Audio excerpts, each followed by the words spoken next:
Hello, you sentient ball of stardust.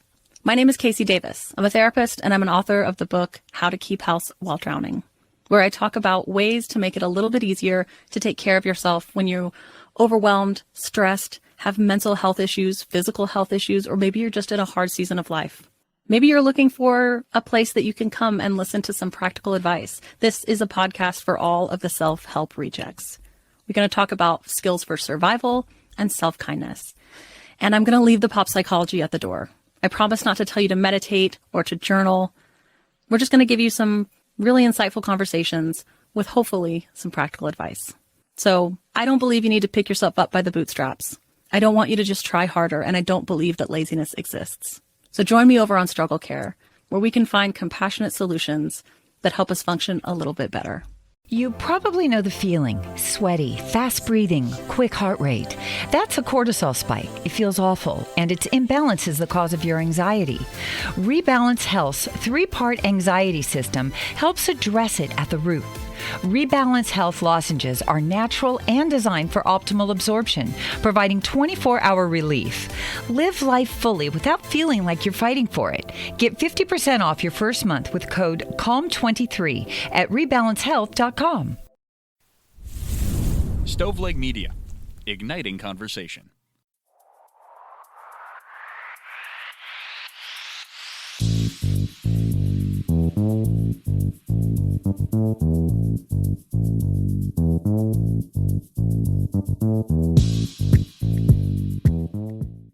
Hey guys, it's me, your girl, your host, Elena Grace, and you are listening to another episode of I've Been Thinking. So welcome. Today, it's going to be a little bit different than a lot of our normal episodes. I think we are going to be doing current events. So welcome to I've Been Thinking, where I tell you things that you don't know is going on. Hopefully, at least. That's the plan with this one. So what I wanted to do is current events, but not like big ones. Like things that aren't getting enough attention, okay? And we're still going to be talking about something, like we're still going to talk about Afghanistan a little bit. We're still going to talk about climate change, like things like that, but also some smaller, really cool stuff. And I'm also going to, in the blog post for today's episode, I'm going to, of course, include all the sources as always, but I'm going to have a few articles that didn't make it into the episode listed there too that I thought were really cool, but I just, honestly, I ran out of energy to put them in here. So that's where we are. Before we get started, I do want to ask you guys, please, please, please, while I have your ear, share the podcast with someone this week. Let someone know that, you know, that you listen to it. Say, hey, I think you might enjoy it. Put it on your Instagram story and tag the podcast. Whatever it is, please, I would be so grateful, because that is the number one way that we're going to grow, is through word of mouth. And I can't do it without you guys. And y'all, my listeners, you are why I keep doing this. It is not about my ego. It is about you guys. But anyway, so if you could share, that would be just breathtaking, incredible. And then while we're at it, if you can, this is a very, if you can, like, you can share. That is free. That is easy. I'm telling you, you need to share it. But if you can, go check out the Patreon, where we have extra content. I get to interact with you guys in a little bit more of an intimate way right now. Early episodes, all of that stuff. So if you're not already a Patreon member, subscriber, and you have the ability to pay just a little bit, $5 or $10 a month, that would be incredible if you could contribute that so that I can continue working on the podcast, continue giving you all fun stuff, thought-provoking stuff, hopefully, and also continue working on new things like stickers and stuff like that to show off the pod. So yeah. But yes, definitely share the podcast because that is free. So if you don't share it with somebody, I will be mad at you. Okay, thank you for your time. Now, moving on. Like I said, this is current events you might not know about off the top of your head. Definitely some of these are things that you're not going to hear about on your mainstream, like, headline news sources. These were buried a little bit deeper. So, let's begin. So I wanted to start with Afghanistan because that is, of course, one of the most pressing topics right now. And I have shed a lot of tears over the past week about the situation. It's just a lot for everybody, but especially for people who have loved ones who have been over there, and then especially for people who have been over there more than anybody. People who have lost loved ones there and those who have been there and experienced it. This is just like a whole nother world. So please, if you know somebody who was deployed to Afghanistan or who was in the Middle East in general, but specifically in Afghanistan, check on them. Check on them. Just make sure that they're okay. And if you know somebody who lost somebody in Afghanistan, check on them too. And see if you can do anything to make this any easier, because this is a really emotionally charged time. But anyway, so this is basically the Vietnam of our generation. If you haven't realized that already, it is just a complete shit show. So I wanted to share with you all this article I found about these two congressmen who decided, well, we're going to go see what's going on over there. And they flew to Afghanistan to, quote, check things out. That's not a direct quote. That's just an Elena quote. But yeah, the two of them flew to Afghanistan to check things out. They took away resources by doing that from people who needed them to fucking flee the country, and they thought that was a good idea. So I wanted to read this to you. A Democratic representative from Colorado, his name is Jason Crow. He served in Iraq and Afghanistan. He told MSNBC that he was shocked to hear about the trip. He said, quote, this is a real quote, not an Elena quote, quote, I actually think this is a pretty irresponsible thing for these two members to do. The bottom line is we're just trying to secure our troops and soldiers. We're trying to get as many people out as possible.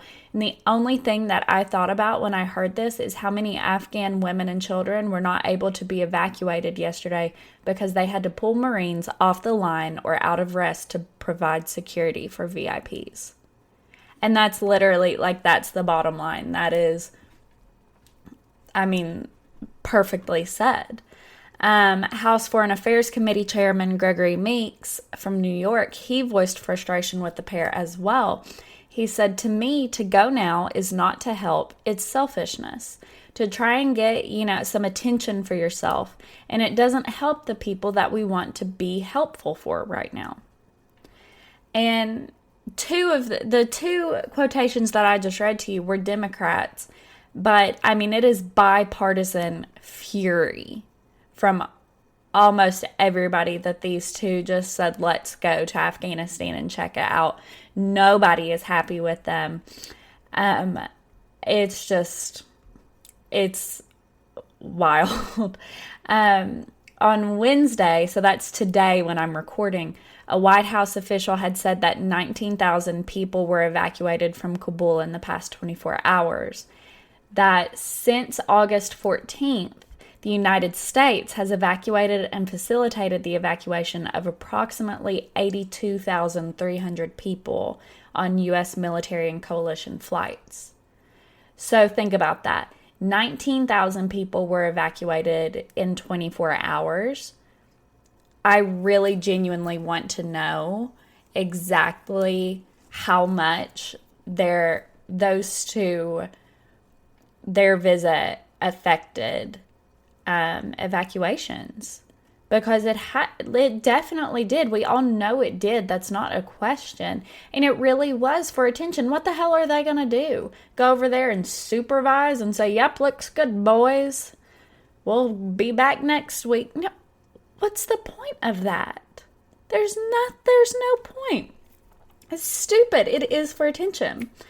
House Minority Whip Steve Scalise, representative from Louisiana, he suggested in an interview on Fox that he thinks more fellow Republicans are going to travel to Afghanistan to observe the evacuation for themselves. He said, other colleagues of mine are doing the same thing. I've talked to a lot of my colleagues who served in Afghanistan, and we've heard them very vocally talking about the translators that they worked with and friends of theirs that are still left behind in enemy lines by President Biden. And they're doing things to try to get people out. Which I get it. I get it. Like, I get that there are people left behind that you want to save. There are families, that people who made an impact on your life personally, who maybe saved your life. I understand that.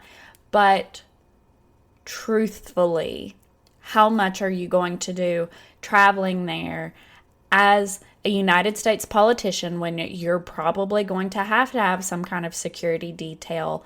All of this, what are you going to do other than get in the way? Like, this isn't a Netflix original. I appreciate where they're coming from, but for the most part, I really don't think that most of these people are going to be any help. And those two that did it, that definitely weren't any help. They just observed. What are they observing? Making sure it's being done right? That's stupid. Oh my gosh. It's dramatic. It is really giving me like overcompensation vibes. Like, oh, I'm going to go over there and fix it. I don't know. It's not it for me.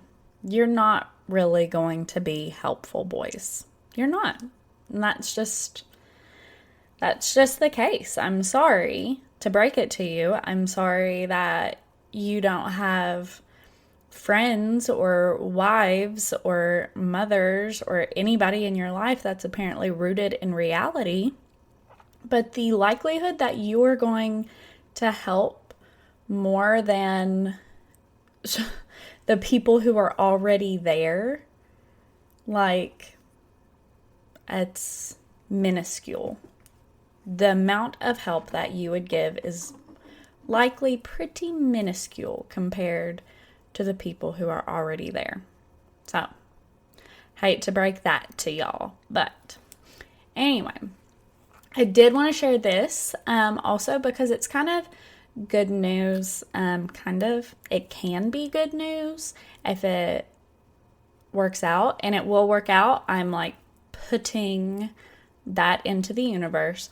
But there's an animal rescue in Kabul that's fundraising to try to get 200 dogs and cats, the staff, and their families out of the country by August 31st, which is the deadline for foreign troops pulling out.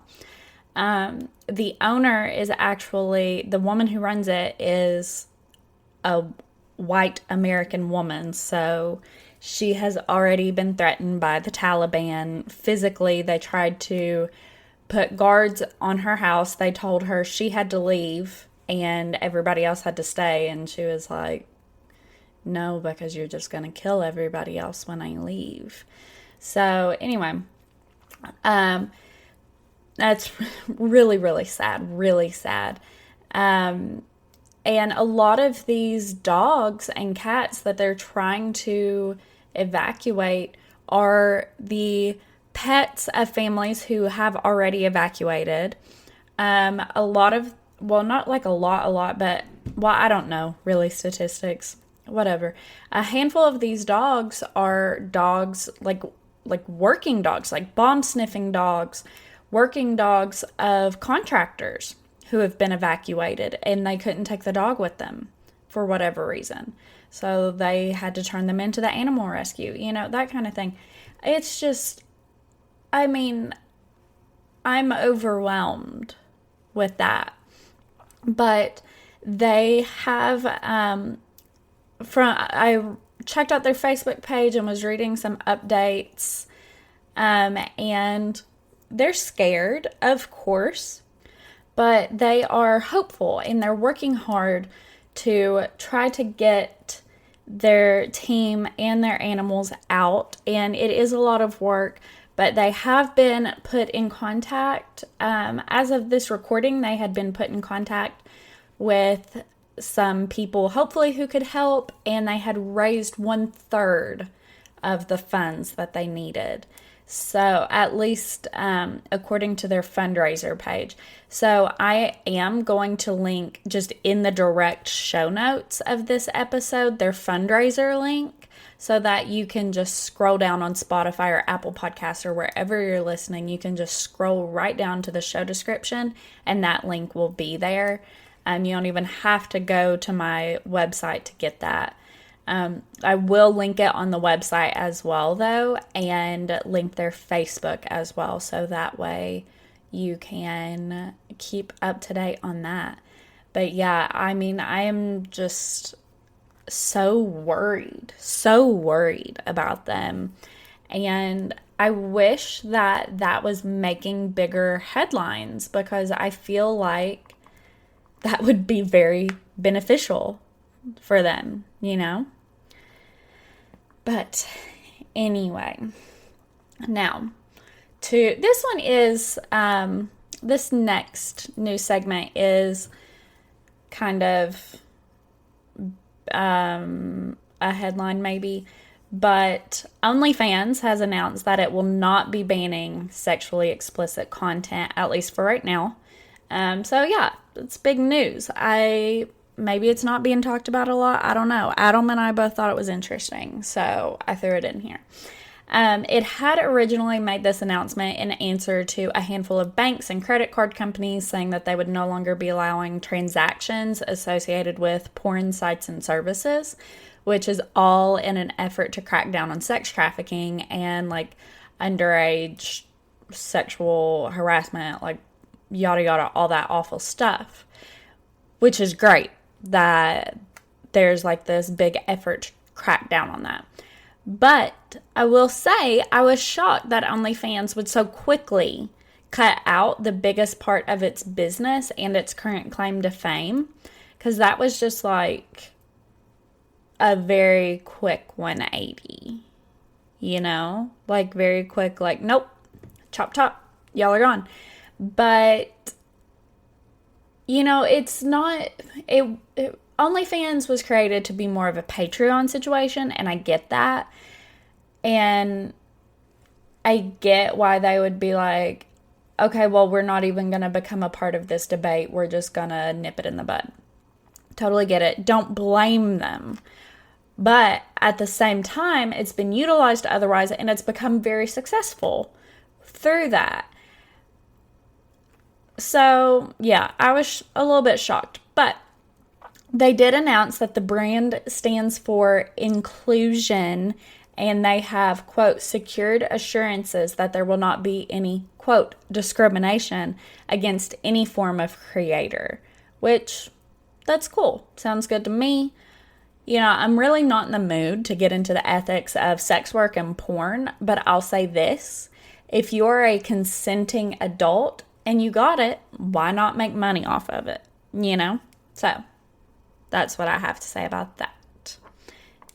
Speaking of being a consenting adult, Spencer Elden, the grown-up version of the baby that is the iconic cover photo of Nirvana's Nevermind album. You know, that baby that's in the pool and it's naked and it's reaching for a dollar bill? He is suing for damages from members of the band, Kurt Cobain's estate, photographer Kirk Weddle, who was a friend of his parents and took the photo, Universal Music, Geffen Records, whatever, Warner Records, and MCA Music. Now, Eldon is 30 years old now. So the lawsuit says that Spencer's parents never signed a release authorizing the use of the image, and that Spencer Eldon himself never received any compensation, which absolutely, I 10,000% agree that that's super shitty, especially since that photo is literally iconic and is still used on stuff today. Like, I could easily find a t-shirt that's brand new that has that photo on it. I guarantee you, probably Urban Outfitters. And any model would have been compensated or would have signed over their rights to compensation. So why not in this case? I totally think that he deserves compensation, but he is suing for damages for sexual exploitation and that kind of thing. And I am not sure about that personally, about how I feel about that, legally. Like, ooh, I hope y'all heard that neck pop. That was good. ASMR. But, like, I just think that adding the sexual exploitation part, like, I get it. It's a naked baby, completely naked, completely out there. Could it technically be child porn? I mean, yeah, I can see that. And the article talks about how, like, that was discussed at the time, supposedly, and there was supposed to be a sticker put over the baby's nakedness. I just, I don't know. I'm not trying to be weird, but sometimes my parents, actually, most of the time, my mom listens to this, and I don't want to say wiener. Anyway, there it is. Okay, so anyway, over the baby. And so supposedly that was talked about, but it never happened, yada, yada, yada. But also, I don't know. And I wonder if putting sexual exploitation on it is kind of, or sexual, whatever exactly what they're saying. I can't remember exactly what the phrasing is. I think it's exploitation, but I can't remember. But putting child porn exploitation on it, like, is that a cheap shot? Is that trying to guarantee you a win because those are hot topics? Rightfully so. But are you doing, I don't know. Got some questions, got some concerns. And also, it just, like, feels weird because there are interviews that Spencer Eldon did when he was, like, a teenager where he was like, yeah, it's pretty cool. Everybody in the world has seen my wiener, so that's nice. But yeah, I'm just a kid trying to be normal and live life, knowing everybody in the world has seen my wiener. And that just feels odd that he would go from that to this and then try to sue for exploitation over it. I don't know. I know that we grow and change as we get older. I know that perceptions change. I know all of that, but I don't know. I think adding the sexual aspect just feels like slimy to me. Because of the previous comments mostly. But if it hadn't been for that, I think I would understand it more. But I totally get suing for damages because he was never compensated. I totally get that, and I agree with that. But yeah, I don't know. Let me know what y'all think.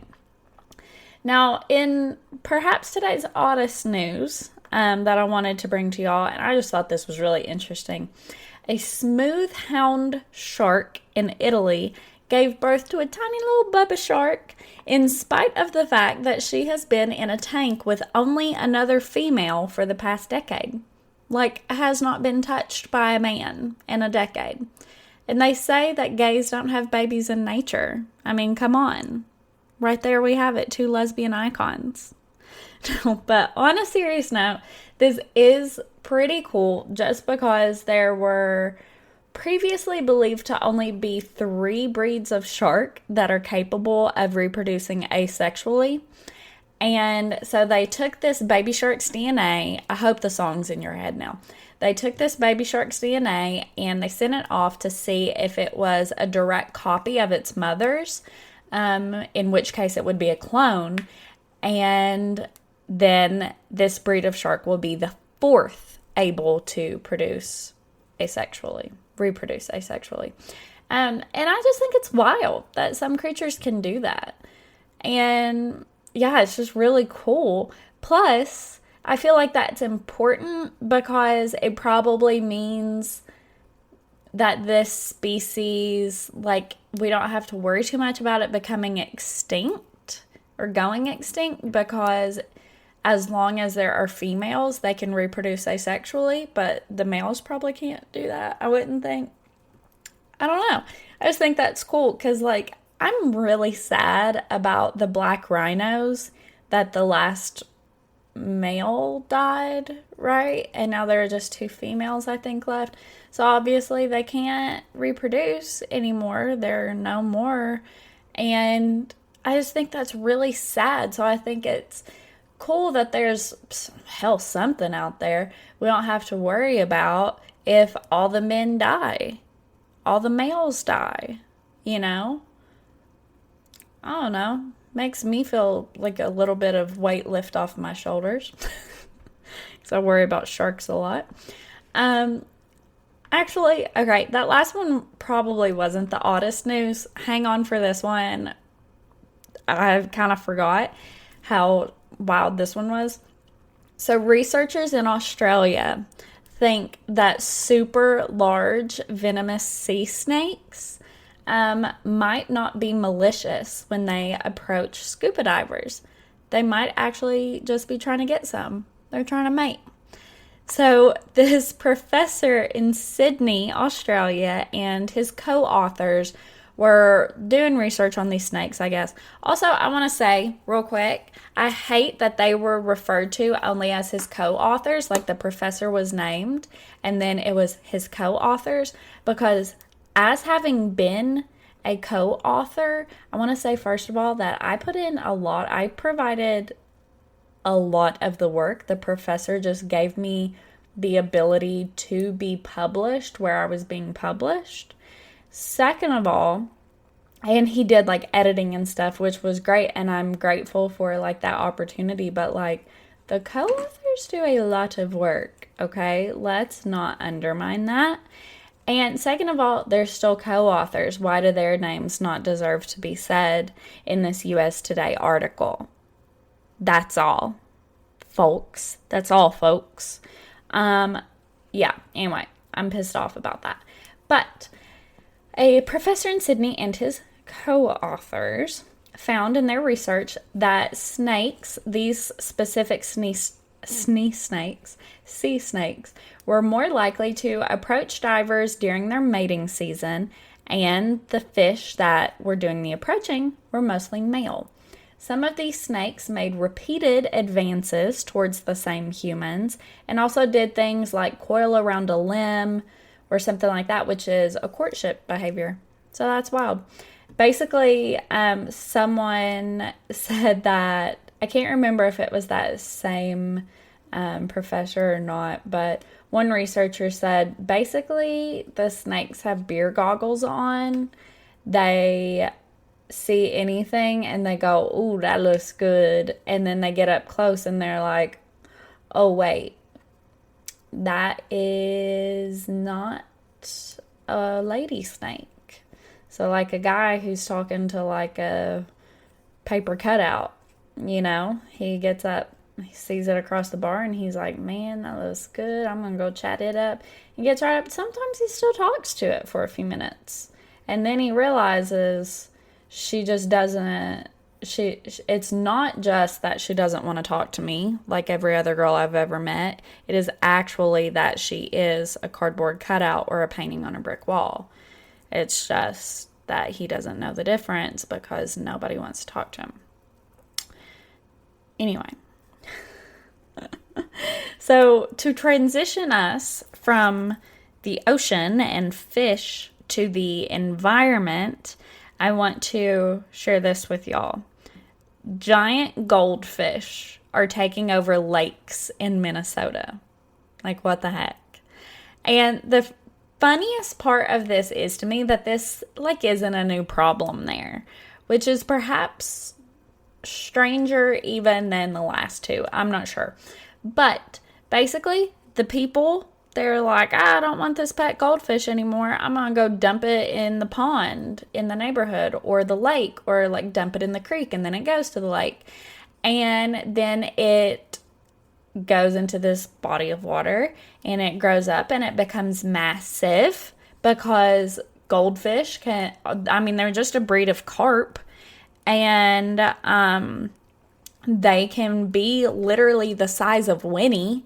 They can be like pictures of the goldfish that were in this article that I found that brought me to sharing this with y'all. They were literally had to have been 10-pound goldfish. They were massive. They were the size of my laptop. Huge. And then they get in there, they get big because they don't have a tiny tank holding them back so they can grow, and they multiply. And just the way they are, how goldfish exist, I guess, they mostly swim on the bottom. So they're kicking up dirt and dust and silt and disturbing the plant life down there and stuff. So it makes the water super murky and muddy, and the plants have a harder time growing. And it creates all kinds of ecosystem problems, as well as the fact that they're a fish that isn't supposed to be in that ecosystem. So it's a huge problem, actually. And there was this one Minnesota lake that in the last few years, they had to clean it out of goldfish. 500,000, I want to say. 500,000 goldfish got trucked out of a lake. That is insane. That is absolutely bonkers to me. What? What? How are we not talking about that? Because that's awful. And the TikTokers need to be told, because they keep they're going out and biting goldfish and dumping them in the ocean and stuff, which that doesn't last very long because goldfish are freshwater fish. Also, they probably, if they don't suffer and smother and die a slow, agonizing death in the ocean, they probably get eaten in 2 seconds. But even if the TikTokers were throwing them in freshwater lakes, clearly that's a problem. Oh my gosh. Yeah, but crazy. Plus, it's funny. It's funny, but it's a serious problem, but it's a funny problem. I don't know. Okay. And now I want to end on something a little bit more cheerful for you guys, okay? And this is actually really important to me. Now, I wanted to share with you guys some updates on what is actually being done well about the climate crisis. And this is something that it terrifies me. It breaks my heart. It does all of this. But so I found a handful of articles, and like I said, they'll be linked on the blog so that you can look at them too. But I just want to summarize them real quick. First of all, desertification, desertification. So the expansion of the Sahara Desert is being combated in Africa with an international cooperative effort to plant trees. They call it the Great Green Wall, and it's been in the works since like 2007, I want to say, but it is just getting bigger and better and growing, and it's this huge like local initiative in a lot of places, like, and people are doing it in different ways. They're like planting trees, but then they're also planting other things too. I don't know, it's really cool. Definitely go look into it. But this is part of what brought it to my attention. The International Olympic Committee is beginning an initiative to plant trees called the Olympic Forest. And based on what I found, they're going to be contributing to the Great Green Wall for, its growth and expansion. And this is good for a ton of reasons. More trees, stop the spread of the Sahara Desert, which is unnatural that it's spreading the way it is, just really cool. And it will eventually bring water back to these very arid regions. So that's really important for those people. It's just really awesome. I'm really excited about that. Coral reefs have been doing better since the panty in a handful of places, because I'm really sorry if my mouth made a weird noise when I said coral reefs. I was smiling because I'm excited, and yeah, anyway. Initiatives have been taken to care for and restore coral since there are significantly fewer tourists trying to look at it and bother it and stuff. And a ton of local groups have realized the importance of coral to their ecosystems. So like there's a group in Indonesia that has been able to regrow their destroyed coral reef from 5% to 55% coral cover in just 18 months. That's insane. And they're using resources that are locally produced too, which is just super, super cool. They have, they call them coral stars, I think, something like that, reef stars. And it's basically this steel structure that's kind of in the shape of a star. And they cover the outside with sand and pieces of like dead coral. And then coral spores, which are baby coral seeds basically that float around in the ocean, they can then attach to this and start growing. How cool is that? That is so awesome. Okay, and then finally, global heating. Obviously, global warming is bad news, and we're all possibly going to roast alive. But we have incredible scientists and designers who are working to create a mostly automated submarine that will freeze ocean water, like to add ice back to the melting Arctic. But it will add ice back, and it will also help cool ocean temperatures, which will help cool the whole Earth. Isn't that crazy?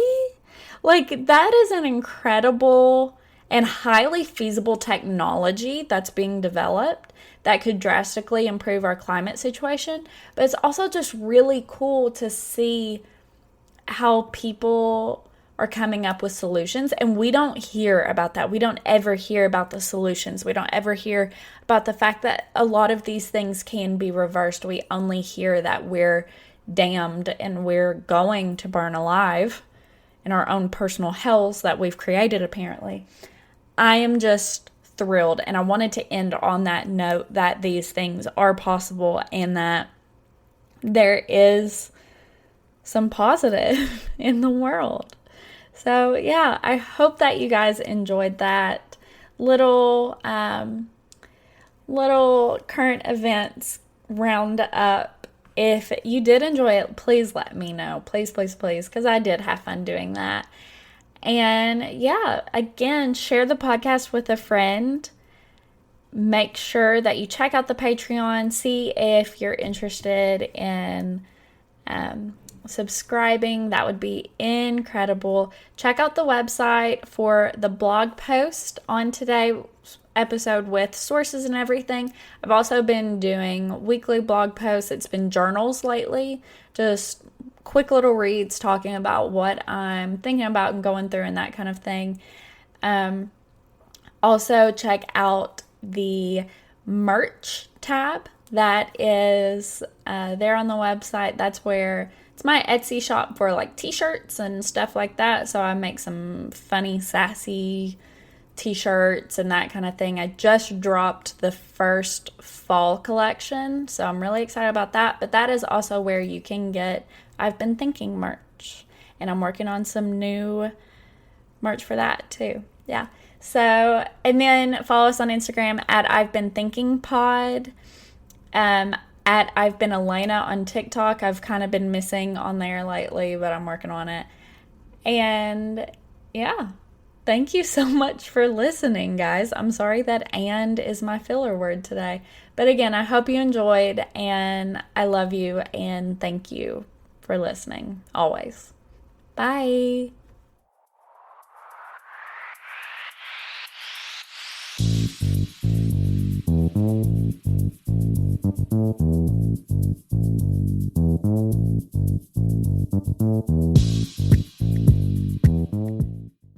Hello, you sentient ball of stardust.